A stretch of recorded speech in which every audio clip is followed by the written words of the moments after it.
बहुत समय पहले हिमराज्य नाम का एक समृद्ध राज्य था। यह राज्य अपने शौर्य और न्याय के लिए दूर दूर तक प्रसिद्ध था।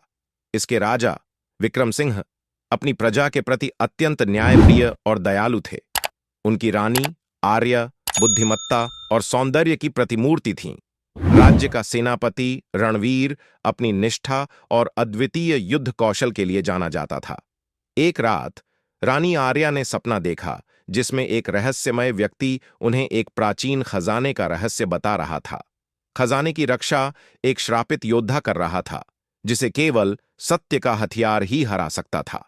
सुबह होते ही रानी ने राजा को यह सपना बताया। राजा ने इसे महज सपना मानकर टाल दिया, लेकिन रानी का मन इसे गंभीरता से लेने को कह रहा था। सेनापति रणवीर ने भी इस सपने को ध्यान में लेने का आग्रह किया। आखिरकार राजा ने अपने मंत्रियों और रणवीर के साथ इस खजाने को खोजने का निर्णय लिया। राजा, रानी और सेनापति ने जंगलों और पहाड़ों को पार किया।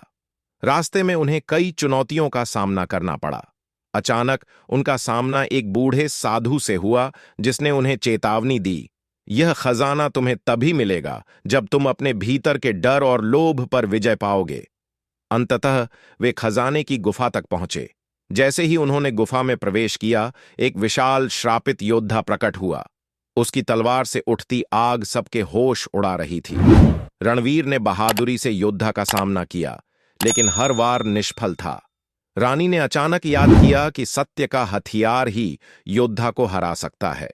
उन्होंने राजा से कहा, सत्य बोलो और अपने मन की हर दुर्बलता से मुक्त हो जाओ, यही हमारा हथियार है। राजा ने अपनी कमजोरियों को स्वीकार किया और कहा, मैंने कभी कभी अपने निर्णय में संदेह किया है। मैं हर समय अपनी प्रजा के लिए सही निर्णय नहीं ले पाया। योद्धा कमजोर पड़ने लगा। रणवीर ने भी कहा, कई बार मैं अपनी महत्वाकांक्षाओं के कारण अंधा हो गया। अंत में रानी ने कहा, मैंने इस खजाने की चाह में अपने लोगों की चिंता को नजरअंदाज किया। जैसे ही तीनों ने अपने सत्य को स्वीकार किया, श्रापित योद्धा गायब हो गया और खजाने का द्वार खुल गया। खजाने में सोना चांदी नहीं, बल्कि ज्ञान और नीति से भरी पुस्तकें थीं। यह खजाना राज्य के भविष्य को समृद्ध बनाने के लिए था। वे तीनों राज्य लौट आए। इस घटना ने उन्हें और मजबूत बना दिया। राजा विक्रम सिंह और रानी आर्या ने राज्य में न्याय और ज्ञान का नया युग शुरू किया, और सेनापति रणवीर अपनी निष्ठा से राज्य की रक्षा करता रहा। इस तरह सत्य, निष्ठा और बुद्धिमत्ता ने एक श्राप को तोड़ा और हिमराज्य को अमर बना दिया।